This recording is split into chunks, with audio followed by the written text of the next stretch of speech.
நாளிலே ஆண்டவருக்கு செலுத்தக்கூடிய ஆண்டவர் நம்மிடத்திலே விரும்பக்கூடிய ஒரு காணிக்கை அல்லது பலி, அதை குறித்து நான் பார்க்கிறேன்.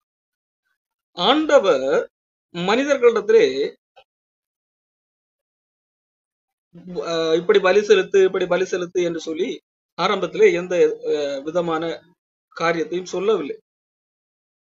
மனிதன் படைக்கப்பட்ட பின்பதாக ஒரு கட்டத்திலே ஆண்டவரை நாம் எப்படி அகிலும் பிரியப்படுத்த வேண்டும், ஆண்டவரை நாம் மகிழ்விக்க வேண்டும். அதாவது ஆண்டவர் என்னை பூமியிலே படைத்திருக்கிறார், என்னை வாழ வைக்கிறார், அதற்கு நன்றி கடனாக நாம் ஆண்டவருக்கு ஏதாகலும் செய்ய வேண்டும் என்கிறதற்காக ஆண்டவருக்கு உண்மையிலே ஒரு மனிதனால் ஏதாகலும் செய்ய முடியுமா என்று கேட்டால் செய்ய முடியாது. ஒரு மனிதன் இன்னொரு மனிதனுக்கு ஏதாகலும் செய்ய முடியுமா? முடியும். காரணம், ஒரு மனிதனுக்கு உணவில்லை என்று சொன்னால் இன்னொரு மனிதன் அவனுக்கு உணவு கொடுக்க முடியும்.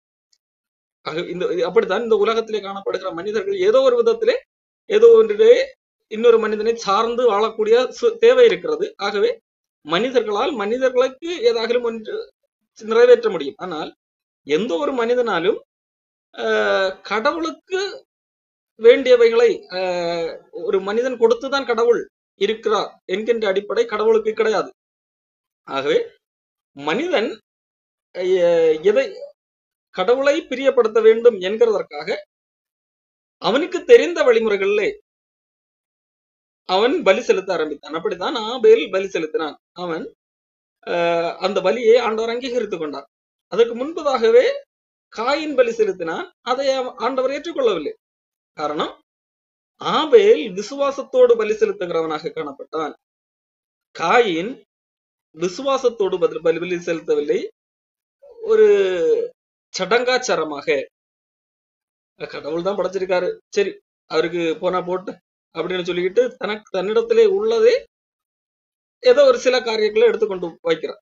அப்போ அந்த இடத்துல ஆண்டவருக்கு அவனுக்கு இருதயத்திலே ஒரு பெரிய ஆண்டவர் என்றால் பெரியவர் என்கின்ற அந்த எண்ணம் அவனுக்கு ஆண்டவருக்கு அவன் தன்னுடைய இருதயத்திலே கொடுத்திருந்த இடம் அது மிக சிறுமையானதாக இருந்தது. ஏதோ ஆண்டவர் இவனுக்கு ஒரு வேலைக்காரன் என்கின்ற நிலைமையில தான் இருந்தது. அது தொடர்ந்து காயனுடைய வாழ்க்கையை நான் பார்க்கும்போது ஆண்டவர் பேசும்போது கூட அவன் பேசுகின்ற பதிலை வைத்து கூட நம்ம கண்டுகொள்ள முடியும். ஆண்டவர் கேட்கும் போது இவன் எகத்தாளமாக பதில் சொல்லுகிறவனாக காணப்படுவான். உன்னுடைய சகோதரன் எங்கே என்று கேட்கும் போது நான் அவனுக்கு காவலாளியா, இப்படித்தெல்லாம் அவன் கேட்கிறதை நாம் பார்க்க முடியும். ஆனால் ஆபேல் அப்படி இல்லை. அவன் தேவனை விசுவாசித்தான். கடவுளால் தான் நாம் வாழுகிறோம். அப்போ அந்த அன்பின் அடிப்படையில நாம் எதாகலும் செய்ய வேண்டும் என்கின்ற அடிப்படையில அவர் பெரியவர், தன்னிடத்திலே இருந்ததிலே சிறந்ததை நாம் கடவுளுக்கு கொடுக்க வேண்டும் என்கின்ற அடிப்படையில அவன் கடவுளுக்கு பலி செலுத்துகிறான். அந்த அடிப்படையில தான் பலி மனிதர்களுக்கு, அப்ப கடவுளை பிரியப்படுத்த வேண்டும் என்றால் பலி செலுத்த வேண்டும் என்கின்ற அந்த ஒரு மனிதர்களுக்குள்ளாக ஒரு எண்ணம் அங்கே பரவ ஆரம்பிக்கிறது. அப்போ கடவுளுக்கு நாம் ஏதாகலும் ஒன்றை செய்ய வேண்டும் என்று சொன்னால் பலி செலுத்த வேண்டும். அது பொருளாக இருக்கும், மிருகங்கள், அப்படி பல்வேறு விதங்கள். அந்த அடிப்படையிலே ஒரு கட்டத்தில் வரும்போது ஆண்டவரை அதை நியமிக்கிறார். அப்போ மனிதனை பொறுத்த வரைக்கும் கடவுளுக்கு முன்பாக கடவுளை மரியாதை செலுத்துவதாகட்டும் அல்லது கடவுளுக்கு பரிகாரம் செய்வதாகட்டும் பலி என்கின்ற ஒன்றே மனிதனுக்கு புரிந்து விட்டது. மனிதன் அப்படித்தான் நினைத்துக் கொண்டிருக்கிறான். இப்போ ஒரு தவறு செய்து விட்டா, இப்போ ஏசா யாக்கோபு 2 பேர் இருக்கிறார்கள். ஏசா தன்னை கொல்ல போகிறான் என்று சொல்லி பயந்து யாக்கோபு ஒரு கட்டத்திலே பயந்து மாமனார் வீட்டுக்கு போகிறார்.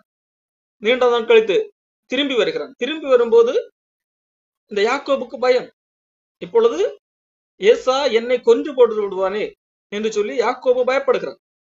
பயப்படும் போது அவன் கொல்லாமல் இருக்க வேண்டுமானால், அவனை சாந்திப்படுத்த வேண்டுமானால், என் மீதுள்ள கோபத்தை அவன் குறைக்க வேண்டுமானால் என்ன செய்யலாம் என்று சொல்லி யாக்கோபு சிந்திக்கிறான். அப்போ அவனுக்கு என்னது, ஒரு சில என்னிடத்திலே காணப்படுகிறதிலே சிலவற்றை அவனுக்கு பரிசாக கொடுக்க வேண்டும் என்று சொல்லி அவன் என்னது ஏசாவுக்கு பரிசு கொடுக்கலாம், சிறந்தவற்றை கொடுக்கலாம் என்று சொல்லி அவன் முன்பாக ஏசாவிடத்திலே போய் அங்கு பேசுகிறதை பார்க்கலாம். ஆனால் ஏசா அதை வாங்கவில்லை, வேண்டாம் என்று சொல்லுகிறார்.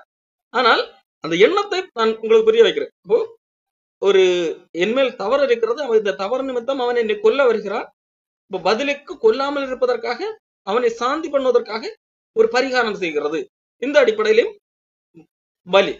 இந்த அடிப்படையில தான் பலி. ஒன்று, என்மேல் உள்ள கோபத்திலிருந்து அவர் சாந்தியாக வேண்டும், அவர்களை சமாதானப்படுத்த வேண்டும், அதற்காக பலி. இன்னொன்று, அவரை நான் கௌரவப்படுத்த வேண்டும் என்கிறதற்காக பலி. பலி, காணிக்கை எல்லாம் ஒன்று கொண்டு இயந்த ஒன்றுக்காக.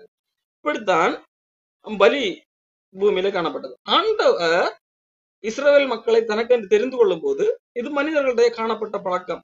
இதை அடிப்படையாக வைத்து அதை ஒழுங்குபடுத்துகிறான். மனிதனுக்கு ஒரு காரியத்தை பின் நாட்களில் புரிய வைப்பதற்காக இதை ஒழுங்குபடுத்துகிறான். எப்படி? என்ன, நீ பாவம் செய்கிறாய் என்றால் அந்த பாவத்திலிருந்து அந்த மன்னிக்கப்பட வேண்டும் என்றால் நீ பலி செலுத்து.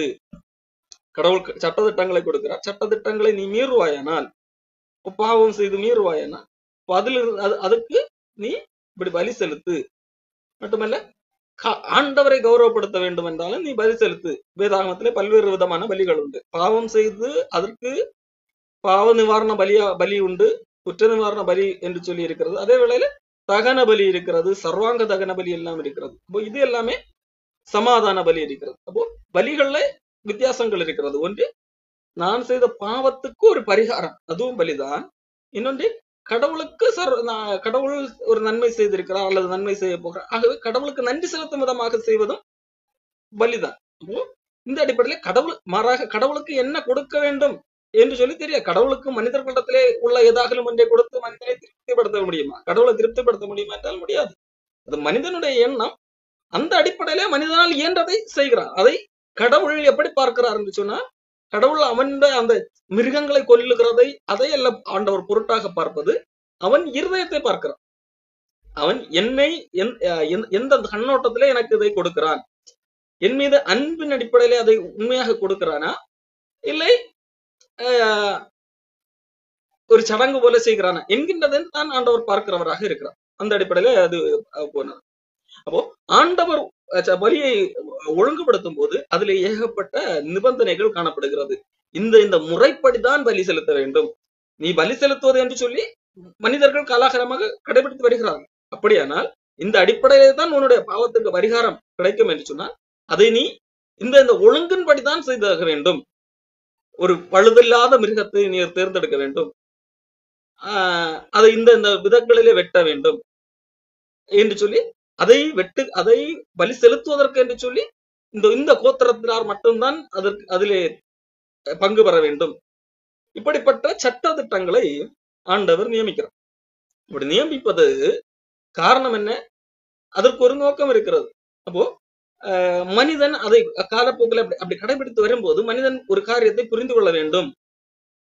என்ன, நம்மால் இந்த பலி செலுத்தினாலும், எவ்வளவுதான் நம் பாவம் செய்து பரிகாரத்திற்காக பலி செலுத்தினாலும் நாம் செய்கிற இந்த பரிகாரங்கள் நம்ம என்ன செய்யவில்லை, மாற்றுவதில்லை. இது தொடர்ந்து கொண்டு போய்கொண்டுதான் இருக்கிறது. ஒவ்வொரு ஆண்டும் பரிகாரம் செய்து கொண்டே தான் இருக்க வேண்டி இருக்கிறது. அப்போ இதிலிருந்து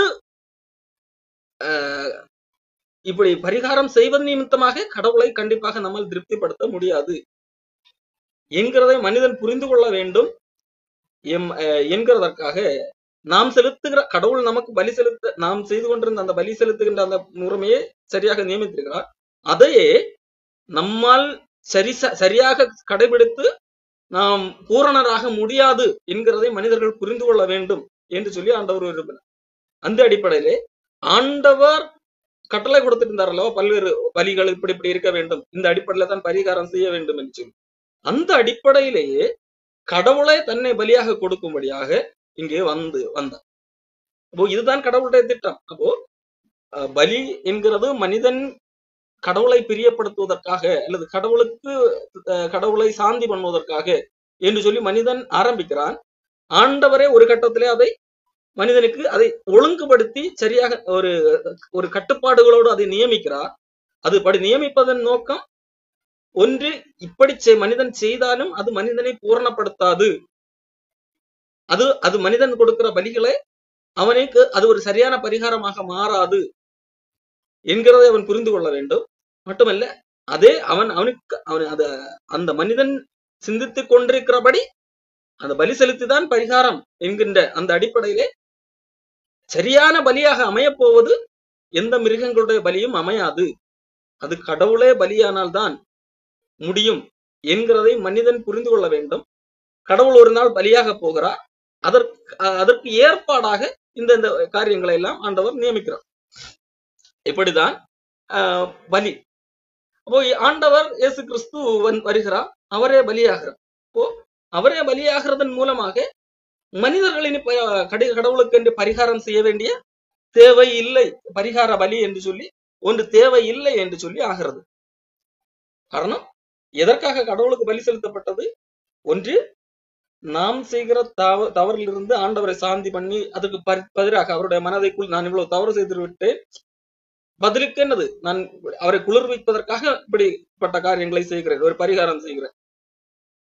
இன்னொன்று, என்னுடைய அன்பை கடவுளை நான் கனம் பண்ணுகிறேன், அதற்கு பதிலாக இதை செய்கிறேன் என்கிறது தான் பலியுடைய நோக்கம். ஆண்டவர் கொஞ்சம் கொஞ்சமாக மக்களுக்கு தீர்க்கதரிசிகளை வைத்து சொல்லுகிறார், புரிய வைக்கிறார். இந்த பலி என்கிறது நாளடைவு மக்கள் என்ன பார்த்தார்கள்? அதை ஒரு சடங்காக மாற்றிவிட்டார்கள். ஆண்டவர் இருதயத்தை பார்க்கிறவராக என்ன நோக்கத்திலே இதை செய்கிறார்கள், கடவுள் கொடுத்த அந்த நோக்கத்தை இவர்கள் புரிந்து கொள்ளுகிறார்களா என்கிறதை பார்த்து கொண்டிருக்கிறார். ஆனால் இவர்களோ அதை ஒரு சடங்காக மாற்றி விட்டார்களா? தவறு செய்து விட்டோமா, சரி அந்த ஆட்டைப்படி அடிப்போம், அப்போ நான் அடுத்த வருஷம் இந்த தவறு செய்ய போகிறேன், அப்போ என்னது, அதுக்கான ஒரு ஆட்டை இப்பவே தயார் பண்ணி வளர்த்துக்கோ, நான் பெரிய பாவம் பண்ண போறேன், அப்போ பெருசா வளர்த்துக்கோ. இந்த அளவுக்கு மனிதர்களுடைய எண்ணம் மாறிவிட்டது. அப்போ மனிதனுக்கு என்னது, பாவம் செய்கிறது இயல்பாக மாறிவிட்டது. அப்போ பாவம் செய்தா என்னது, 2 ஆட்டை வெட்டினா போதும், முடிஞ்சு போச்சு. இப்போ கடவுளை பண்ணா அடுத்து ஒரு 3 ஆட்டை சேர்த்து வெட்டினா போதும், முடிஞ்சு போச்சு என்கின்ற அளவுக்கு மனிதன் லேசாக ஆரம்பித்தான். மாறாக அந்த பலி மனிதனுடைய சுபாவத்தை எந்த விதத்திலும் மாற்றவில்லை, மனிதனுக்கு இரக்க குணத்தை தரவில்லை. ஆகவே இப்போ கடவுளே வருகிறார், உன்னுடைய பலிகள் இது எது எல்லாம் உன்னை பூரணப்படுத்தாது, உன்னை பாவங்களிலிருந்து விடுவிக்காது. உன்னையும் விடுதலையாக வேண்டும் என்றால் உன்னுடைய பாவத்திற்கு சரியான பரிகாரம் கொடுக்கப்பட வேண்டும்.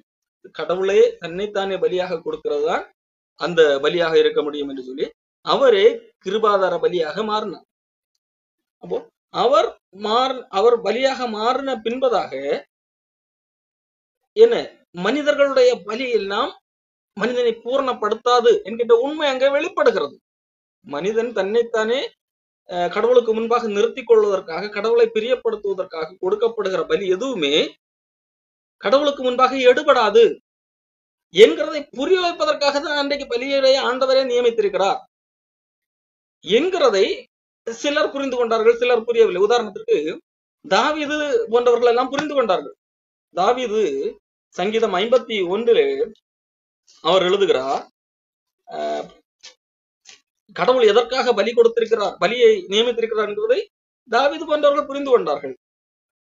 தாவீது 51 பத்சேபாளிடத்திலே பாவம் செய்த பின்பதாக, அந்த தவறு அவனுக்கு சுட்டிக்காட்டி உணர்த்தப்பட்ட பின்பதாக அவன் என்ன செய்யவில்லை, மற்ற மனிதர்கள் என்று சொன்னால், அப்படியா நான் தவறு செய்து விட்டேன், சரி போனா போது 2 ஆட்டை வெட்டு என்று சொல்லி, அல்லது மாட்டை வெட்டு என்று சொல்லி போயிருப்பார்கள். ஆனால் தாவீது என்ன சொல்லுகிறான், 16ஆம் வசனம், பலியை நீர் விரும்புகிறதில்லை, விரும்பினால் நான் செலுத்தி இருப்பேன்.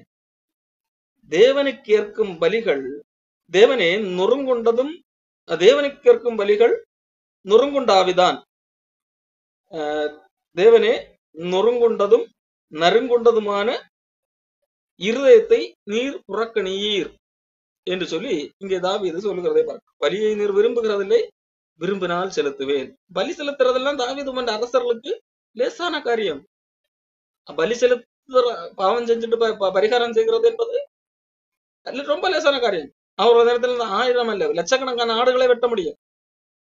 அப்ப அவ்வளவு அதுக்கு தகுந்த எவ்வளவு பாவம் வேண்டுமானாலும் செய்து விடலாம் என்று அர்த்தமாகி விடுமா? அன்றைக்கு பலர் அப்படித்தான் எண்ணிக்கொண்டிருந்தார்கள். கடவுள் எதற்காக அதை ஏற்படுத்தினான்கிறதை மறந்து போய் அதை தங்கள் இஷ்டத்துக்கு என்று சொல்லி பயன்படுத்தி கொண்டிருந்தார்கள். ஆனால் தாவீது புரிந்து கொண்டான், ஆண்டவர் இருதயத்தை தான் பார்க்கிறார். இந்த பலி முறையை ஆண்டவர் நியமித்ததே அது ஒரு நிழலாட்டமாக, அது நான் பாவம் செய்து விட்டு பலி செலுத்தி பரிகாரம் முடிந்து விட்டது, கடவுளை நான் குளிர்வித்து விட்டேன், கடவுளுக்கு இனிமே எந்த கோபம் இல்லை என்று எண்ணுவதற்காக அல்ல. மாறாக நான் அப்படி பாவம் செய்யக்கூடாது என்கிறதற்காக இந்த பலிகள் என்னுடைய பாவத்தை பூரணமாக்க மாட்டாது, கடவுளே இறங்கி என்னை மன்னித்து என்னை பூரணப்படுத்துவார் என்கிறதான் அவருடைய நம்பிக்கை. ஆகவே இங்க சொல்லுகிறார், தேவனே பலியை நீர் விரும்புகிறதில்லை, விரும்பினால் செலுத்துவேன், தகன பலியும் உமக்கு பிரியமானது அல்ல. அப்போ மனிதன் என்னது பாவத்துக்கு பரிகாரமாக செலுத்துகிற பலியும் ஆண்டவருக்கு அதனால் ஆண்டவருக்கு என்ன பிரயோஜனம்? 1000 ஆடுகளை வெட்டுவதனால் கடவுளுக்கு ஏதாவது புண்ணியம் கிடைக்குமா? கடவுள் அதற்கு முந்தின அதிகாரத்திலே ஆசாப் கடவுளை குறித்து எழுதும் போது எழுதுகிறார் பாருங்க, சங்கீதம் 50 12ஆம் வசனம், நான் பசியா இருந்தால் உனக்கு சொல்லேன், பூமியின் அதில் நிறைவு என்னுடையவைகள், நான் எருதுகளின் மாம்சம் புசித்து ஆட்டுக்கடாக்களின் ரத்தம் குடிப்பேனோ என்று சொல்லி ஆண்டவர் அங்கே கேட்கிறார்.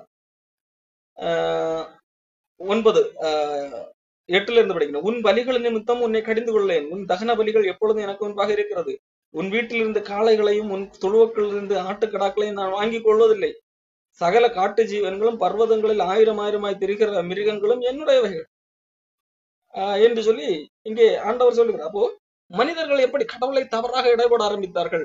கடவுளா, சரி ஒரு பலி செலுத்தினா கடவுளை அங்கே சாந்தி பண்ணிடலாம், ஒரு பரிகாரம் பண்ணா முடிஞ்சு போச்சு என்று சொல்லி ஆரம்பித்தார்கள். அப்போ கடவுளுக்கு அது அது அது அல்ல விஷயம். கடவுளுக்கு ஒரு 1000 ஆடுகளை வெட்டுவதனால் அந்த ரத்தத்தை குடிக்க போறாரு இறங்கி, இல்ல அந்த மாம்சத்தை இது பண்ண குடிக்க போறாரு? இல்ல, அந்த மாம்சம் கூட யாருக்கு ஆண்டவர் கொடுக்கிறார்? லேவியர்களுக்கு என்னது சொத்தும் இல்லை சொந்தமும் இல்லை, அப்ப அவங்களே எடுத்துக்கொள்ளட்டும் என்றுதான் சொல்லுகிறார். அப்போ அந்த உணவு பொருள் என்னது நீ வீணடிக்க கூட வீணடிக்க அது வீணாக போவதில்லை, அது மனிதர்கள் தான் சாப்பிடவும் செய்கிறார். சரி, அப்போ ஆண்டவர் அங்கே மனிதனுடைய இருதயத்திலே ஒரு மாற்றம் வரும், மனிதன் கடவுளுடைய இருதயத்தை புரிந்து கொள்வான் என்கிறதான் அவருடைய நோக்கமாக இருந்தது. இன்னும் புரிய வேண்டும் என்றால் ஓசியா புஸ்தகத்தின் 6ஆம் அதிகாரத்திலே 6ஆம் வசனம், ஓசியா புஸ்தகம் 6ஆம் அதிகாரம் 6ஆம் வசனம், இதை இயேசு கிறிஸ்து கூட 2 இடங்கள்ல பயன்படுத்தி இருப்பார். பலியை அல்ல இரக்கத்தையும் தகன பலிகளை பார்க்கிலும் தேவனை அறிகிற அறிவையும் விரும்புகிறேன். ஆண்டவர் சொல்லுகிறார் மக்களை பார்த்து, பலியை நான் விரும்பல, பலியே அல்ல, நான் எது விரும்புகிறேன், உங்களிடத்துல குணம் கேரக்டர் சேஞ்ச் ஆகும், இரக்கம் இருக்க வேண்டும், மக்களிடத்துல இரக்கம் காட்டுகிற குணம் இருக்க வேண்டும், அது நான் விரும்புகிறேன். நீங்கள் செலுத்துகிற பலியை கடவுளுக்கு என்று நான் பலி செலுத்தி விட்டேன், அதை நான் விரும்புறதில்லை. உங்கள்ட்ட இரக்கம் இருக்கிறதா? அதுக்கு பதிலா அதை நான் விரும்புகிறவராக இருக்கிறேன்.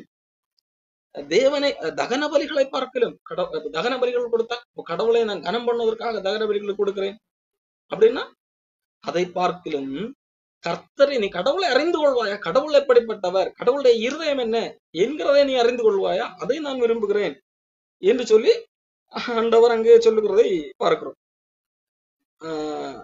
அப்போ ஆண்டவருடைய நோக்கம் என்பது அநேகமாயிரம் மிருக ஜீவன்களை கொல்லுவது என்கிறது அல்ல. இந்த மனிதர்கள் அப்படி ஏற்கனவே பழக்கப்பட்டிருந்தார்கள், அதனால் அதை வைத்துதான் அவர்களுக்கு புரிய வைக்க வேண்டும். மனிதர்களை இப்படி இதன் மூலமாகத்தான் கடவுளுக்கு பரிகாரம் செய்ய முடியும், இதன் வழியாகத்தான் கடவுளை பிரியப்படுத்த முடியும் என்று சொல்லி அன்றைக்கு அவர்களுக்கு செல்வமாக இருந்தது இந்த மிருகங்கள் தான். அதையே கடவுளுக்கு கொடுக்கிறோம் என்கின்ற எண்ணத்திலே ஆரம்பத்திலே நடந்தது. அதை தொடர்ந்து அதை ஒரு சடங்காக மாற்றினார்கள். அது கடவுள் ஒழுங்குபடுத்தி இது உங்களால் முடியாது என்று காண்பிப்பதற்காக போட்ட போது கூட அதை ஒரு சடங்காக மாற்றி வைத்திருந்தார்கள். அதன் பின்னணியிலே கடவுள் எதற்காக இதை செய்திருப்பார், ஆண்டவருடைய நோக்கம் என்னவாக இருந்திருக்கும் என்று சொல்லி கடவுளுடைய இருதயத்தை அறிய முற்படவில்லை. கடவுள் இப்படி ஒரு சட்டம் கொடுத்திருக்கிறாரா, அப்ப பண்ணிவிடுவோம் என்கிறது தான் அவர்களுடைய நோக்கமாக இருந்தது. ஆகவே ஆண்டவர் இதை பல இடங்களிலே இதெல்லாம் பலியெல்லாம் எனக்கு பிரியமில்லை என்கிறது போல பல இடங்கள்ல பேசியிருக்கிறார். இப்போ இயேசு கிறிஸ்து பலியான பின்பதாக அவரை குறித்து சொல்லப்பட்டிருக்கிறது, அவர் பலியையும் காணிக்கையும் ஒழித்தார் என்று சொல்லி. அப்போ காரணம்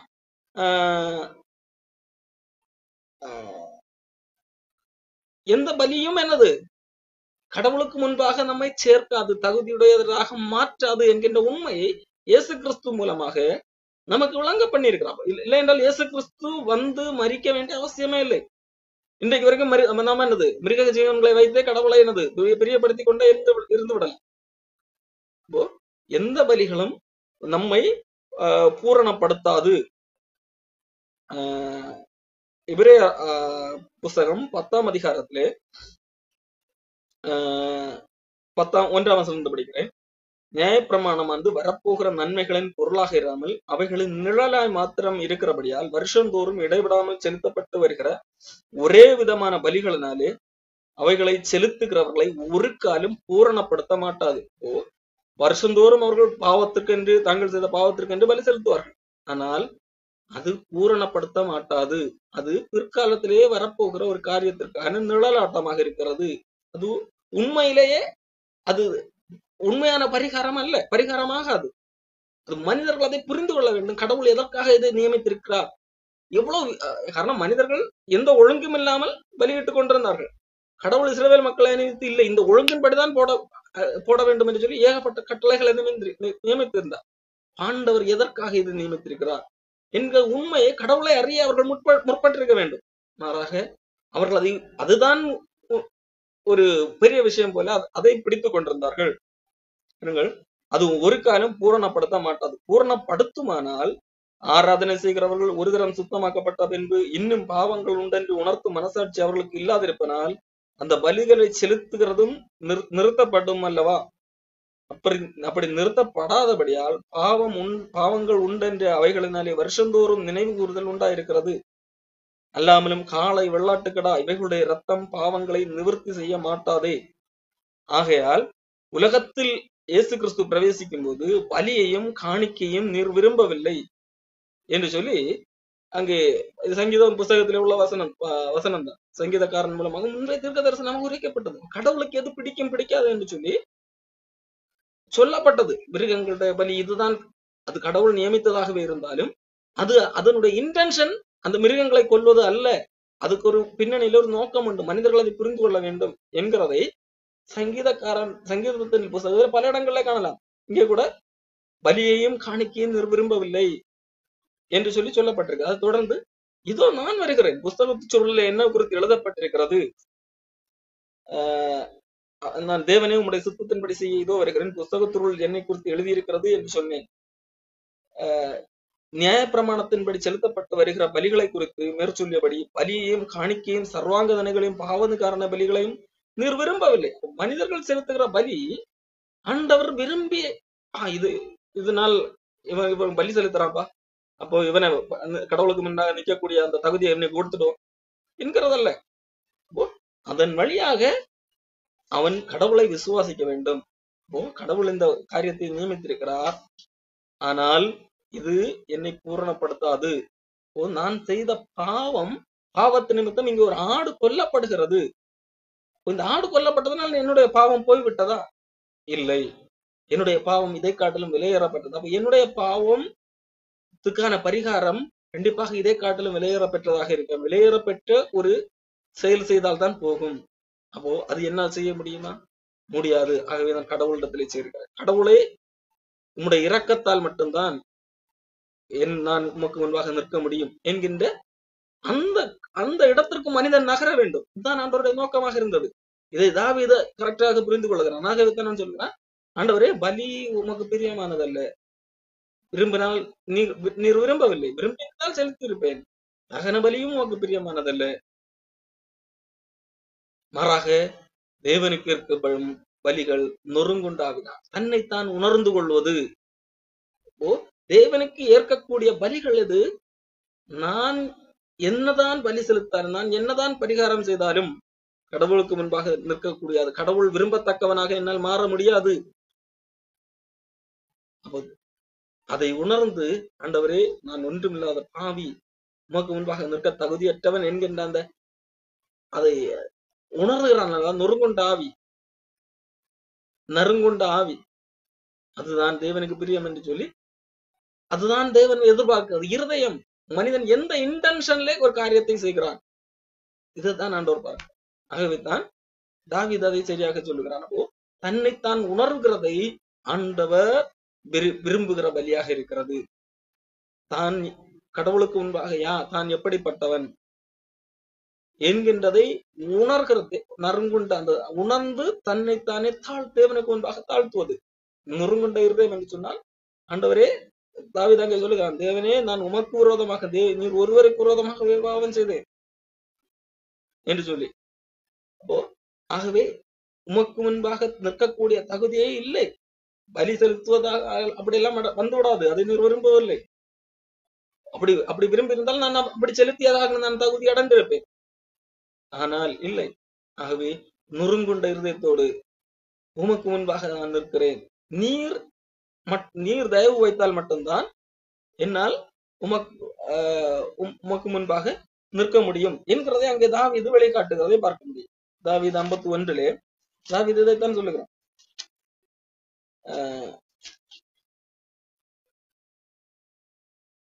நறுங்குண்டதுமான இருதயத்தை நீர் புறக்கணீர், சீயோனுக்கு உமது பிரியத்தின்படி நன்மை செய்யும், எருசலேமின் மதில்களை நீர் கட்டுவீராக.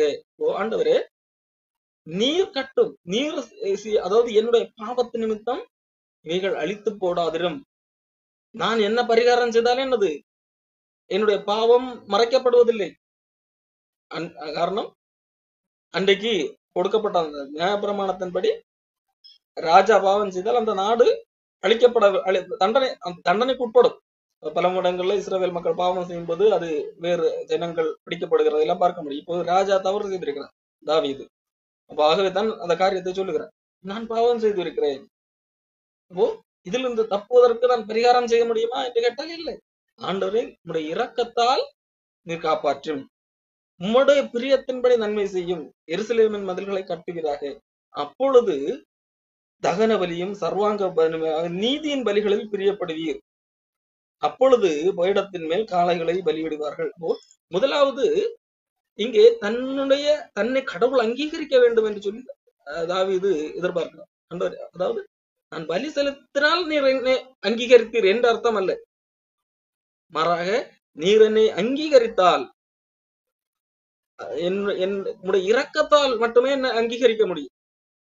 உம்முடைய முன்பாக நான் எனக்கு இந்த தகுதி இருக்கிறது என்று சொல்லி நான் வந்து நிற்கவில்லை. எல்லா தகுதியும் இழந்தவனாக இரக்கத்தை நோக்கி கெஞ்சுகிறவனாக நிற்கிறேன். நீர் என்னை அங்கீகரித்தால், இரக்கத்தால் எனக்கு கருணை காட்டினால், அதன் பின்பதாக நான் செலுத்துகிற பலி அதை நீர் அங்கீகரிப்பு. அதாவது புரிந்து கொள்ள வேண்டும், நான் பலி செலுத்துவதால் உம்மிடத்திலிருந்து எனக்கு அங்கீகாரம் கிடைக்காது, உமக்கு முன்பாக நிற்கக்கூடிய தகுதி கிடைக்காது. மாறாக நீர் என்னை அங்கீகரித்த பின்பதாக நான் ஏதாகிலும் பலி செலுத்தினால் அது உமக்கு ஏற்றுக்கொள்ளக்கூடியதாக இருக்கும் என்கிறதாக இங்கே தாவீது சொல்லுகிறார். அதுதான் நீதி. அதை நீதியாக அதை என்னது கடவுளுடைய பாவத்தை மன்னித்து விட்டார் என்று சொல்லி அன்றைக்கு இருந்த வழக்கத்தின்படி ஆண்டவருக்கு நான் நன்றியாக நான் செலுத்துகிறேன் என்று சொல்லுகிற, அப்படி செலுத்துகிற பலி அப்பொழுது கடவுளை இருதயத்தை பார்ப்பார். ஆமா, நன்றியோடு படைக்கிறான் என்று சொல்லி அது ஆண்டவருக்கு பிரியமாக இருக்கிறது என்று சொல்லி இங்கே தாவீது சொல்லுகிறதை பார்க்க. அப்போ ஆண்டவர் மனிதனுடைய இருதயத்தை பார்க்கிறவராக இருக்கிறார். தேவனுக்கு ஏற்கக்கூடிய பலிகள் நம்முடைய தகுதியை ஆண்டவரிடத்திலே கொண்டு காண்பிப்பதல்ல, எனக்கு இந்த தகுதி இருக்கிறது என்று சொல்லி காண்பிப்பது அல்ல தேவனுக்கு பிரியமான பலி. ஆண்டவரே நான் இதெல்லாம் ஒருத்தன் போகிறான் அல்லவா ஒரு பரிசு, ஆண்டவரே நான் வாரத்துல 2 தடவை உபவாசிக்கிறேன், இந்த இவனை போல நான் வாழல, அவனை போல நான் வாழல, எல்லாரை காட்டிலும் பெற்றா நான் வாழுகிறேன், இந்த ஆயக்காரனை போல கூட நான் வாழல என்று சொல்லி அவன் சொன்னான் அல்லவா. அதாவது தன்னுடைய தகுதியை கொண்டு கடவுளத்திலே வைக்கிறான். ஆகவே அதனால நான் ஸ்தோத்திரிக்கிறேன், வாரத்துல 2 தடவை உபவாசிக்கிறேன், சம்பாத்தியத்தில் எல்லாம் தசமபாகம் செலுத்தி வருகிறேன் என்று தனக்குள்ளே ஜெபம் பண்ணினான். அப்போ அவன் தன்னுடைய தகுதியை கடவுளுக்கு முன்பாக ஒரு பலியாக கொடுக்கிறார். ஆனால் இன்னொரு மனிதன் கடவுளை எனக்கு அந்த தகுதியும் கிடையாது, எனக்கு உம்முடைய இரக்கம் வேண்டும், உம்முடைய இரக்கத்தால் என்னை தகுதிப்படுத்தினால்தான், உம்முடைய இரக்கத்தால் மட்டும்தான் உம்முடைய முன்னால் வந்து நிற்கக்கூடிய தகுதியே வரும். நான் இதையெல்லாம் செய்திருக்கிறேன் என்று சொல்லி என்னுடைய தகுதியை காண்பிப்பதால் எனக்கு தகுதி வந்து விடாது. நான் தகுதியற்றவன், நீர் இறங்கி எனக்கு ஒரு இடம் தாரு, உனக்கு முன்பாக நிற்கக்கூடிய இடம் தாரு, பாவியாகிய என்மேல் கிருபையாக இரக்கம் காண்பி. அப்போ தன்னுடைய நிலைமையை உணர்ந்தது. அந்த கடவுள் அந்த உணர்ந்து இருதயம் நொறுங்கி ஆண்டவருக்கு முன்பாக நிற்கின்ற அந்த அந்த காரியம், தன்னை தாழ்த்துகிற காரியம், அதுதான் தேவன் விரும்புகிற பலியாக இருக்கிறது. தேவனுக்கு இருக்கும் பலிகள் நொறுங்குண்ட ஆவிதான் என்று சொல்லி காரணம், அப்படிப்பட்ட சூழ்நிலையிலே மூலமாகத்தான் ஒரு மனிதன் ரட்சிக்கப்பட முடியும். வேதாகமே அதைத்தான் சொல்லுகிறது, அவன் மட்டும்தான் நீதிமானாக மாறினான். இந்த 2 பேர் வந்து நின்றார்கள் அல்லவா, அதிலே ஒரு மனிதன் அவன் அவன் அல்ல, அதாவது அந்த பரிசேயன் அல்ல, அவன் நீதிமானாக மாறவில்லை. பாருங்கள், லூக்கா 18:14, அவன் அல்ல, அதாவது அந்த பரிசேயன் அல்ல, இவனே, இந்த ஆயக்காரனே, இவன் யார்? எந்த தகுதியும் இல்லாமல் வந்தவன். ஆனால் அவன் அதை உணர்ந்தான், எனக்கு எந்த தகுதியும் இல்லை ஆண்டவரே, உமக்கு முன்பாக நிற்கக்கூடிய எந்த தகுதியும் இல்லை. வானத்துக்கு நேராக ஏறெடுக்க துணிய எனக்கு மனமில்லை, எனக்கு அந்த தகுதி இல்லை. வானத்துக்கு ஏறெடுக்க துணியாமல் தன் மார்பலை அடித்துக் கொண்டு, ஆண்டவரே நான் ஒரு பாவி, என்னை என்று உணர்ந்து மார்பலை அடிக்கிறான். அப்போ எந்த அளவுக்கு அவன் நொறுங்கி இருக்கிறான், தன்னுடைய செயலை குறித்து அவன் எவ்வளவு வெட்கப்படுகிறான், தான் செய்த பாவங்களை குறித்து அவன் வெட்கப்பட்டான். அதாவது கடவுளுக்கு நிற்கக்கூடிய தகுதி இல்லாமல் இருக்கிறேனே என்று சொல்லி நான் அது உண்மையாக உணர்கிறான். அப்போ இதிலிருந்து நான் வெளியே வர வேண்டும், கடவுள் என்னை அங்கீகரிக்க வேண்டும், ஆகவே இரக்கம் வேண்டும், கடவுளுடைய இரக்கம் வேண்டும் என்று சொல்லி என் மேல் இரக்கமாக இரும், அதாவது கிருபையாக இரும் என்று சொல்லுகிறார். அப்போ ஆண்டவர் இயேசு கிறிஸ்து இங்கே சொல்லுகிறார், இவன் தான் நீதிமானாக்கப்பட்டவன், அவன் அல்ல இவன் அல்ல, நீதிமானாக்கப்பட்டவனாய் தன் வீட்டுக்கு திரும்பி போனான் என்று சொல்லி ஆண்டவர் சொல்லுகிறார். அப்போ தேவனுக்கு ஏற்கக்கூடிய பலி என்பது ஏதோ கடவுளுக்கு திரளாக அள்ளி அள்ளி கொடுத்து ஆண்டவரை பிரியப்படுத்தலாம் என்று எண்ணுவோம் என்றால் நம் முட்டாள். முதலாவது நம்மை ஆண்டவருக்கு முன்பாக தாழ்த்தி கொடுப்பது, நம்மை ஆண்டவருக்கு முன்பதாக தாழ்த்தி நொறுங்கினவர்களாய் கடவுளுக்கு முன்பாக சமர்ப்பித்து, நான் ஒண்ணுமே கிடையாது ஆண்டவரை, உமக்கு முன்பாக நிற்கக்கூடிய தகுதி உள்ளவன் அல்ல என்கின்ற அந்த உண்மையை ஒத்துக்கொள்வதுதான் தேவனுக்கு முன்பாக நிற்கக்கூடிய ஒரு தகுதியாக காணப்படுகிறது. அடுத்ததாக தேவன் விரும்புகிற பலி எது என்று சொன்னா, அடிக்கடி படிக்கிற ஒரு பகுதி தான் ரோமர் 12ஆம் அதிகாரத்திலே 1ஆம் வசனம், உங்கள் சரீரங்களை பரிசுத்தமும் தேவனுக்கு பிரியவுமான ஜீவ பலியாக ஒப்புக் கொடுக்க வேண்டும் என்று தேவனுடைய இரக்கங்களை முன்னிட்டு உங்களை வேண்டிக் கொள்ளுகிறேன் என்று சொல்லி பவுல் சொல்லுகிறார். அதாவது உங்கள் சரீரங்களை பரிசுத்தமும் தேவனுக்கு பிரியமான ஜீவ பலியாக, தேவனுக்கு பிரியமானது எது? ஜீவ பலியாக ஒப்பு கொடுப்பது. செத்துப்போன பலி அல்ல, உயிருள்ள பலி. அது சரியான தமிழ்ல மொழிபெயர்க்க வேண்டும் என்றால், உங்களை உயிருள்ள பலியாக ஒப்பு கொடுப்பது, அது தேவனுக்கு பிரியம். தேவனுக்கு பிரியமான ஜீவ பலி. தேவனுக்கு பிரியமானது என்ன? செத்துப்போன பலி அல்ல, உயிருள்ள பலி. உயிருள்ள பலி என்று சொன்னா ஏதோ ஒரு மிருகத்தை கொண்டு வந்து உயிரோடு கொண்டு வந்து வெட்டுவது அல்ல, உங்களையே நீங்கள் உயிரோடு கடவுளுக்கு முன்பாக கொடுப்பது. ஆண்டவரே, இனி வாழ்வது நான் அல்ல, கிறிஸ்துவே என்னில் வாழ்கிறார் என்று சொல்லி ஆண்டவருக்கு முன்பாக நம்முடைய வாழ்க்கையை முழுவதுமாக ஆண்டவருக்கு ஒப்பு கொடுத்து வாழுகிற அந்த வாழ்க்கை, அது ஆண்டவருக்கு தேவனுக்கு பிரியமான பலி என்று சொல்லி இது பவுலப்போஸ்தலன் சொல்லு. பவுலப்போஸ்தலன் கலாத்தியர் புஸ்தகத்திலே 20ஆம் வசனத்திலே சொல்லு, தன்னுடைய வாழ்க்கை கிறிஸ்துவுடனே கூட சிலுவையில் அறையப்பட்டேன், ஆயினும் இப்பொழுது நான் பிழைத்திருக்கிறேன், இனி நான் அல்ல. இனி நான் என்னுடைய இஷ்டப்படியாக வாழ்ந்து கொண்டிருந்தேன். அப்படி வாழ்ந்து கொண்டிருந்தால் நான் நரகம் போயிருப்பேன், நான் மரணத்துக்குரியவனாக இருந்தேன். ஆனால் ஆண்டவர் இரக்கமாக என்னை காப்பாற்றினார், என்னை தூக்கி எடுத்தார். அப்போ அந்த மனிதன், விருப்பம் போல வாழ்ந்த மனிதன் சிலுவையிலே அறையப்பட்டு விட்டான். அப்போ இனி நான் வாழ்வது, இப்போ நான் வாழ்வது நான் அல்ல, கிறிஸ்துவே எனக்குள் பிழைத்திருக்கிறார். இப்பொழுது எனக்குள்ளாக கிறிஸ்து தான் பிழைத்திருக்கிறார். அந்த பழைய மனிதன் சிலுவையில அறையப்பட்டு விட்டது, காரணம் அதை நான் உணர்ந்து விட்டேன். அப்படி அந்த மனிதனுடைய நிலைமை நரகம், அது பாவ மனிதனாக இருக்கிறது, அது தேவனுக்கு முன்பாக நிற்கக்கூடிய தகுதியற்ற ஒரு மனிதனாக இருக்கிறது. ஆகவே அந்த மனிதனை சிலுவையில் அறைந்து விட்டேன். இப்பொழுது கிறிஸ்து எனக்குள்ளாக பிழைத்திருக்கிறார்.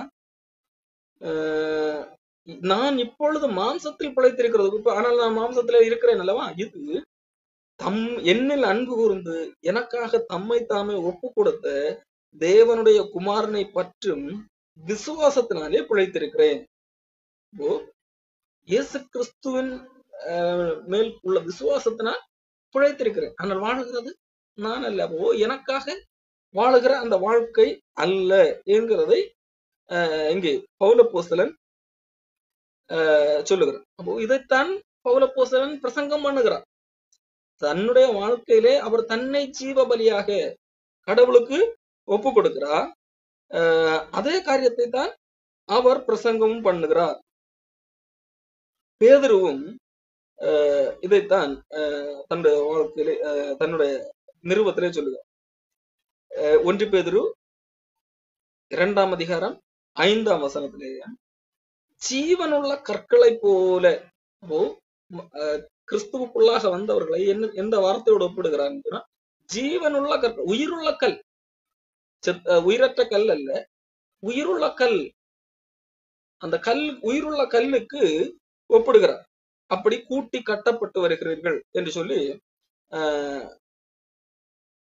பேதுருவும் சொல்லுங்க. அப்போ நம்முடைய வாழ்க்கையை உயிருள்ள ஒரு பலியாக, உயிருள்ள பலியாக செயல்படக்கூடியவர்களாக, ஆண்டவருக்கு என்று செயல்படக்கூடியவர்களாக, இனி வாழ்வது நான் அல்ல என்று சொல்லி ஒப்பு கொடுக்கிறது தேவனுக்கு பிரியமான பலியாக காணப்படுகிறது. அடுத்ததாக எபிரேயர் புத்தகத்திலே நாம் படிக்கும்போது தேவனுக்கு பிரியமான பலியாக நாம் சொல்வது எபிரேயர் 13ஆம் அதிகாரம் 15ஆம் வசனம். அவருடைய நாமத்தை துதிக்கும் உதடுகள் என்ற கனியாகிய ஸ்தோத்திர பலியை அவர் மூலமாய் எப்போதும் தேவனுக்கு செலுத்த கடவோம். இங்க எபிரேய ஆசிரியர் எதை சொல்லுகிறார்? அவருடைய நாமத்தை துதிக்கும் உதடுகளின் கனியாகிய ஸ்தோத்திர பலியை அவர் மூலமாய் எப்போதும் தேவனுக்கு செலுத்த கடவோம். தேவனுக்கு இயேசு கிறிஸ்து மூலமாக எப்போதும் ஸ்தோத்திர பலியை செலுத்த கடவோம் என்று சொல்லுகிறோம். அப்போ அது தேவனுக்கு பிரியமான ஒன்றாக காணப்படுகிறது. அப்போ எப்போதும் தேவனுக்கு ஸ்தோத்திர பலி என்று சொல்வது ஏதோ இன்றைக்கு 1000 ஸ்தோத்திர பலி 2000 ஸ்தோத்திர பலி என்று சொல்லி ஏதோ எழுதி வைத்துக் கொண்டு ஆண்டவரே ஸ்தோத்திரம் ஸ்தோத்திரம் என்று சொல்லிக் கொண்டிருப்பதா அல்ல. இன்றைக்கு மனிதர்கள் ஏன் அப்படி அது ஒரு மந்திர புத்தகத்தை போல சொல்லுகிறார்கள்? அவர்களதை கேட்டால் சொல்வார்கள், அப்படி ஆண்டவரை ஸ்தோத்திரம் பண்ணினா நமக்கு இந்த காரியங்கள் எல்லாம் நடக்கும், இந்த காரியங்கள் எல்லாம் நிறைவேறும்.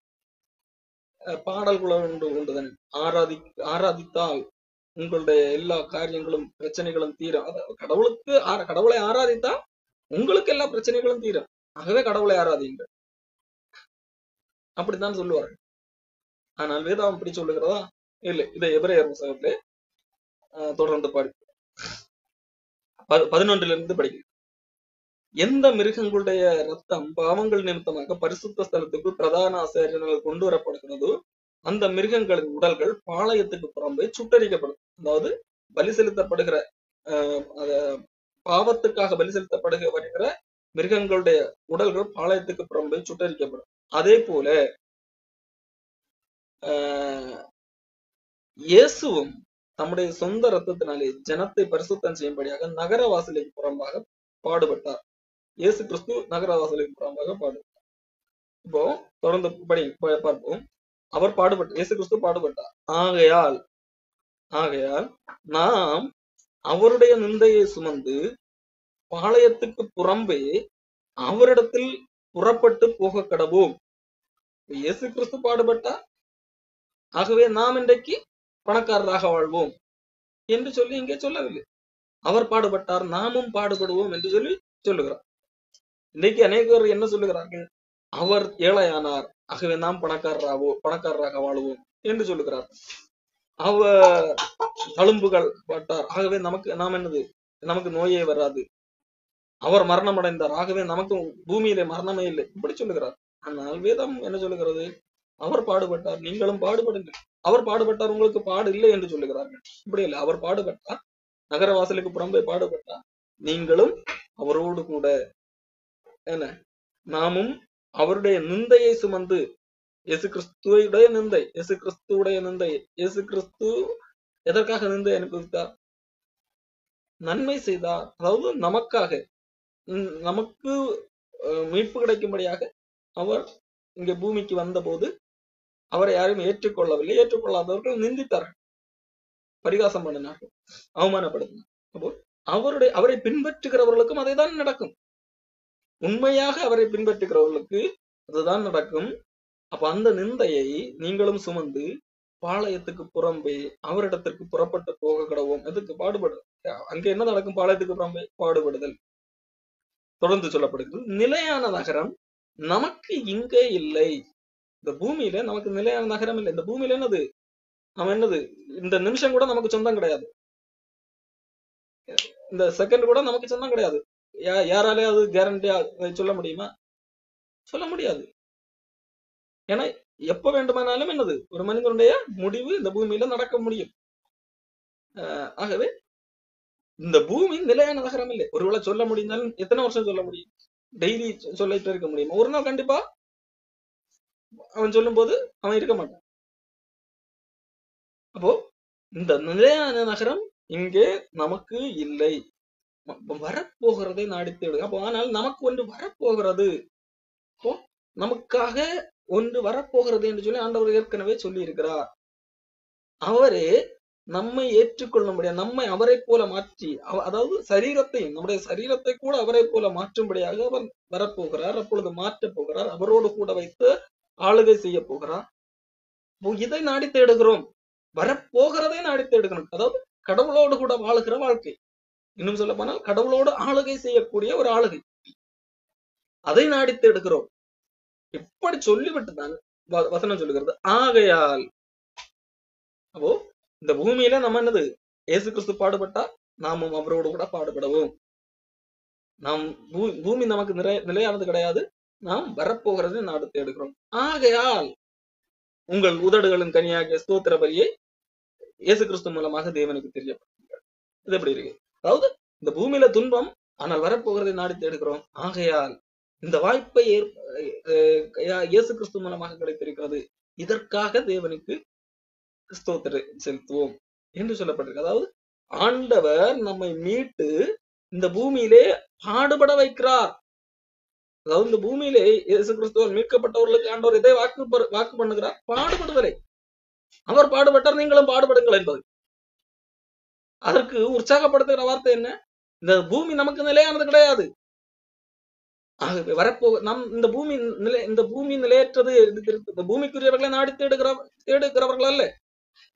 நிலையானது வரப்போகிறதை நாடி தேடுகிறோம். ஆகையால் தேவனுக்கு ஸ்தோத்திரம் செலுத்துங்கள் என்று சொல்லுகிறது.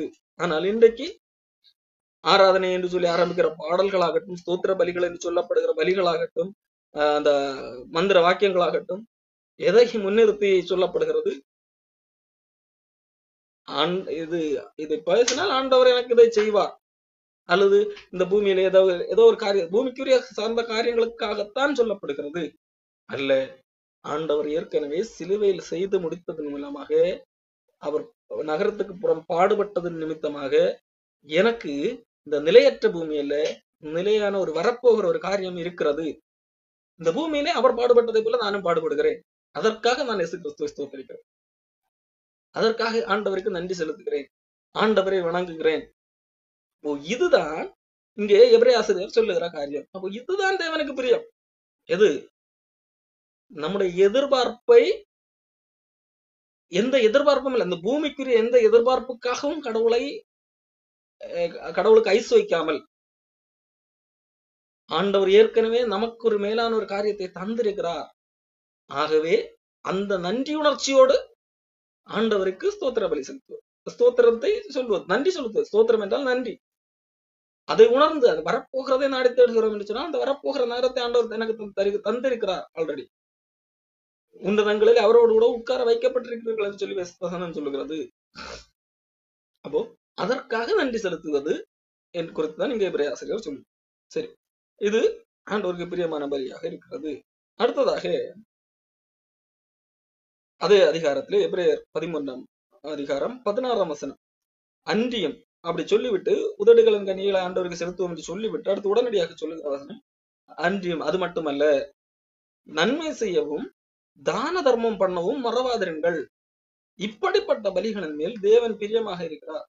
ஓ, நன்மை செய்கிறது, தான தர்மம் பண்ணுகிறது, இதை மறக்கவே மறக்காதீர்கள். இதன் மீது ஆண்டவர் இப்படிப்பட்ட பலிகள், ஆண்டவர் பலி என்று சொல்வது எதை எந்த காரியத்தோடு ஒப்பிடவில்லை. இங்க எங்க நாம் படிக்கிற இடத்துல மிருகங்களோடு ஒப்பிடவில்லை. ஆண்டவர் விரும்புகிற பலி என்று சொல்லுகிற எந்த இடத்துல மிருகம் அல்லது பொருட்களை ஆண்டவருக்கு என்று கொடுப்பது, இதை குறித்தல்ல ஆண்டவர் பேசுவது. நம்முடைய நம்முடைய சுபாவம், நன்மை செய்கிறதற்காகட்டும் தான தர்மம் பண்ணுவதாகட்டும் நமக்குள்ளாக சுபாவம் மாற்றம் வர வேண்டும். ஆகவேதான் அங்கே ஓசியாவிலே சொன்னா, பசியை அல்ல விரும்புகிறேன், இரக்கத்தை விரும்புகிறேன். இயேசு கிறிஸ்து இந்த பூமியில வாழ்ந்த போதுன்னு சொன்னா, குற்றம் பிடித்தவர்களை பார்த்து பலியே இல்ல இரக்கத்தை விரும்புகிறேன் என்கிறதன் பொருளை போய் கற்றுக்கொண்டு வாருங்கள் என்னிடத்துல என்று சொல்லி. காரணம் அவர்களுக்கு அதனுடைய பொருள் தெரியாது. அப்போ மனிதர்களுக்கு இரக்கம் என்கிறது ஒரு சுபாவம், அன்பிலிருந்து வெளிப்படுகிற ஒரு சுபாவம். அப்போ அந்த அன்பின் அடிப்படையில், அப்ப கடவுள் என் மீது அன்பு பாராட்டி இருக்கிறார், அந்த அன்பை புரிந்து கொண்டு எந்த தகுதியும் இல்லாத என்னிடத்துல அன்பு பாராட்டி இருக்கிறார். என்னிடத்துல தகுதி உள்ளதினால் அவர் எனக்கு நன்மை செய்யவில்லை, என்னிடத்துல தகுதி இருந்ததுனால் எனக்கு இரக்கம் பாராட்டவில்லை. எபிரேயர் ரோமர் புஸ்தகத்திலே 5ஆம் அதிகாரத்திலே வசனம் சொல்லுகிறது, நாம் பாவிகளாக இருக்கையில் அவர் நம்மிடத்திலே அன்பு கூர்ந்தார் என்று சொல்லி சொல்லப்பட்டிருக்கிறது.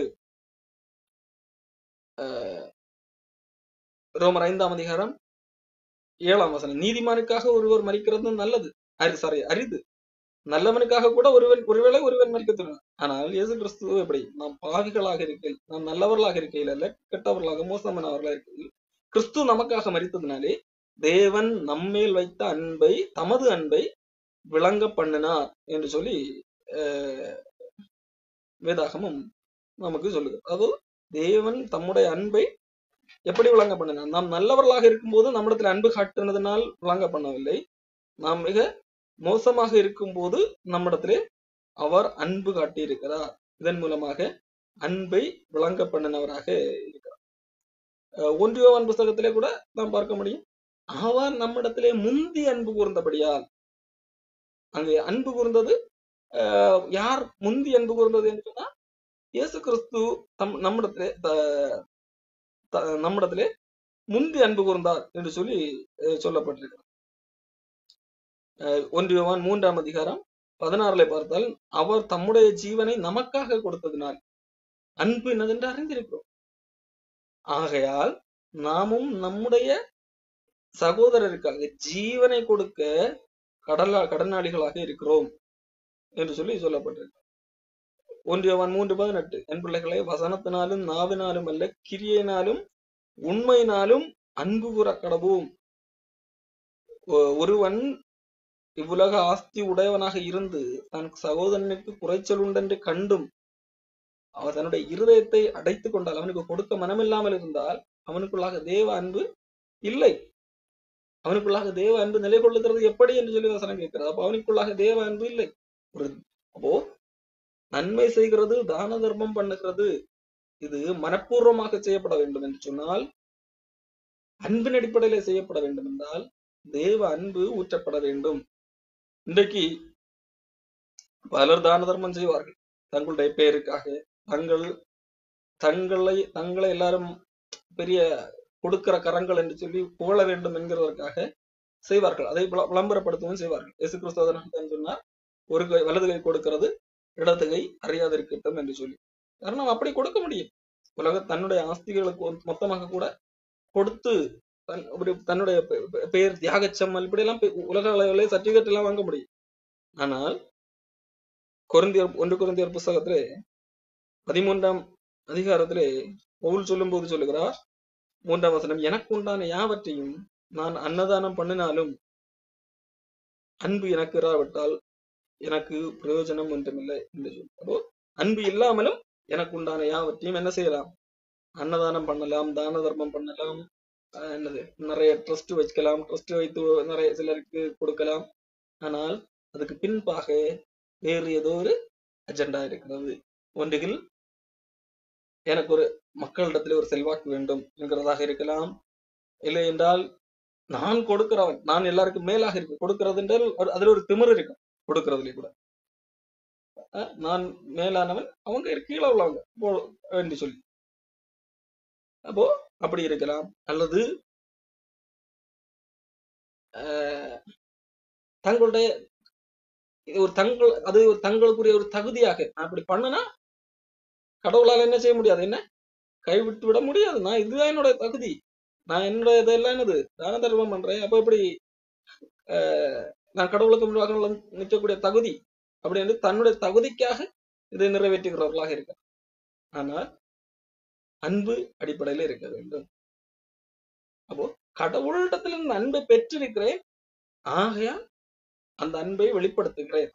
அந்த அன்பை வெளிப்படுத்துகின்ற விதத்திலே நன்மை செய்கிறவர்களாகவும் தான தர்மம் பண்ணுகிறவர்களாகவும் அன்பை வெளிப்படுத்துகிறவர்களாக காணப்பட வேண்டும். அதைத்தான் எபேசியர் புத்தகத்திலே 2ஆம் அதிகாரத்திலே பவுல் அப்போஸ்தலன் சொல்லுகிறார்,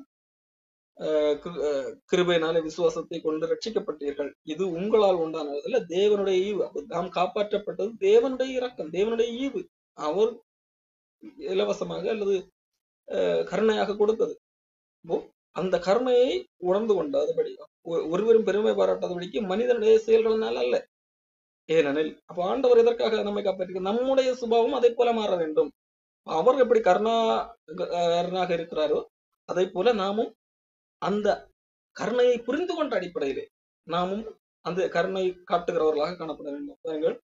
அதனுடைய அடுத்த பகுதி, ஏனெனில் நற்கிரியைகளை செய்கிறதற்கு நாமும் கடவுள் நமக்கு நற்கிரியை செய்திருக்கிறார், என்ன தகுதியற்ற நம்மை காப்பாற்றி இருக்கிறார். நாமும் தகுதியற்றவர்களுக்கு என்னது தூக்கிவிட வேண்டும், காப்பாற்ற வேண்டும், நன்மை செய்ய வேண்டும். இது சகலமும் அன்பின் அடிப்படையிலே இயங்க வேண்டும். இங்க பாருங்கள், எபிரேயர் புஸ்தகத்திலே 13ஆம் அதிகாரத்திலே 2ஆம் வசனம், எபிரேயர் அந்நியரை உபசரிக்க மறவாதிருங்கள், அதனாலே சிலர் அறியாமல் தேவதூதரை கூட உபசரித்தது உண்டு என்று சொல்லி ஆதியாகமம் புஸ்தகத்திலே ஆபிரகாம் லோத்து போன்றவர்கள் உபசரித்ததை மனதிலே வைத்து இங்கு எழுதி வைத்திருக்கு. அந்நியர், ஸ்ட்ரேஞ்சர், யாருன்னு தெரியாது, முன்பின் பார்த்ததில்லை, அவர்கள் வருகிறார்கள், அவர்களுக்கு ஏதோ ஒரு தேவை இருக்கிறது, பார்த்தால் அவர்கள் வாய்ப்பாக இருக்கிறார்கள், உபசரியுங்கள், அவர்களுக்கு தண்ணீர் கொடுங்கள், அன்பை காட்டுங்கள், யாரு தெரிஞ்சவங்களுக்கு தெரியாதவர்களுக்கு என்று சொல்லி லோத்துவுக்கு அவனுடைய வீட்டுக்கு அந்த 3 பேர் வந்தபோது வந்தவர்கள் தூதர்கள் என்று தெரியாது, மனிதர்களை ஆனாலும் முன்பின் மனிதர்களாக அவன் பார்த்தாலும் கூட முன்பின் தெரிந்தவர்கள் அல்ல, தெரியாதவர்கள். அதே போலதான் அபிரகாமுடைய வீட்டுக்கு 3 பேர் வருகிறார்கள், லோத்துடைய வீட்டுக்கு 2 பேர் வருகிறார்கள், அபிரகாமுடைய வீட்டுக்கு 3 பேர் வருகிறார்கள். 3 பேரும் முன்பின் அவர்களுக்கு அறிமுகமானவர்கள் அல்ல, ஸ்ட்ரேஞ்சர்ஸ், அந்நியர். அவர்களை ஆபிரகாமை பொறுத்த வரைக்கும் என்னது, அவர்களுடைய எங்களுடைய சொந்தக்காரன சொக்காக்காரனா அந்த நாட்டுக்காரனா இந்த நாட்டுக்கு தெரியாது, அந்நியர், ஏதோ ஒரு நபர், அவருடைய பின்புலம் எதுவும் தெரியாமல் அவர்களை உபசரிக்கிறார், வருந்தி கேட்டு உபசரிக்கிறார். நீங்க எவ்வளவு கஷ்டப்பட்டு ரொம்ப தூரத்துல நடந்து வர்றீங்க, உங்களுக்கு எங்க போகணும்னு எனக்கு தெரியாது, ஆனா பக்கத்துல உங்களுக்கு தங்குவதற்கான இடம் இல்லை, இங்க தங்கி இளைப்பாறிவிட்டு போங்க, சாப்பிட்டுட்டு போங்க, ரெஸ்ட் எடுத்துட்டு போங்க, உபசரிப்பு. அப்போ இதுதான் ஆண்டவர் விரும்புகிற வழியாக காணப்படுகிறது. மற்றபடி கடவுளுக்கு நான் செய்கிறேன் என்று சொல்லி கடவுளுக்காக நான் பில்டிங் கட்டுகிறேன் என்பதோ, கடவுளுக்காக நான் கட்டடம் கட்டுகிறேன் அதை செய்கிறேன் என்று சொல்லி, அல்லது இவர்கள் கடவுளுடைய என்னது பங்குதாரர்கள், அல்லது இவர்கள் கடவுளுடைய பிரதிநிதித்துவ என்று சொல்லி ஏதோ ஒரு தனி மனிதனை ஊழியக்காரன் என்று சொல்லுகிறவனை கடவுளுடைய பிரதிநிதி என்று சொல்லி நினைத்து அவனுக்கு அள்ளி அள்ளி கொடுப்பதோ, நான் கடவுளுக்கு கொடுத்து விட்டேன் என்று சொல்லி அப்படி திருப்தி காண்பதோ, அது அல்ல ஆண்டவருக்கு பிரியம். ஆண்டவருக்கு பிரியம் என்பது தேவையில் உள்ளவர்களுக்கு கொடுப்பது. உண்மையிலேயே அப்படிப்பட்டவர்கள் தேவையில் இருந்தால் அவர்களுக்கு கொடுக்கலாம். ஆனால் ஏமாற்றுக்காரர்களுக்கு கொடுத்து விட்டு நன்மை நாம திருப்தி கொள்வது அது அல்ல. தேவனுக்கு பிரியமான பலிகள் அல்லது காணிக்கை என்று சொல்வது எது, நம்மை யார் என்று உணர்வது, நம்மை நாமே உணர்ந்து கொள்வது, யார் தேவனுக்கு முன்பாக நம்மை நிறுத்தி பார்த்து உணர்ந்து கொள்வது. அப்படி உணர்ந்து கடவுளால் காப்பாற்றப்பட்டதை உணர்ந்தோம் என்று சொன்னால், அப்படி காப்பாற்றப்பட்டதற்காக என்னுடைய வாழ்க்கையை ஜீவ பலியாக உயிருள்ள பலியாக ஒப்புக் கொடுப்பது.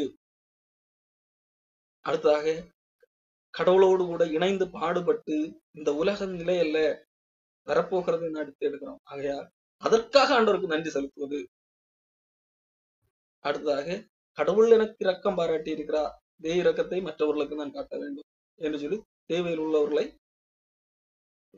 நம்ம இயன்றதை சந்திப்பது, அன்பு காட்டுவது. இதுதான் ஆண்டவருக்கு பிரியமாக காணப்படுகிறது. மற்றபடி கடவுளை ஏதாவது செய்து வசப்படுத்தி விடலாம் அப்படியெல்லாம் முடியாது. தொடர்ந்து அடுத்த வாரத்தில் வேறொரு காரியத்தை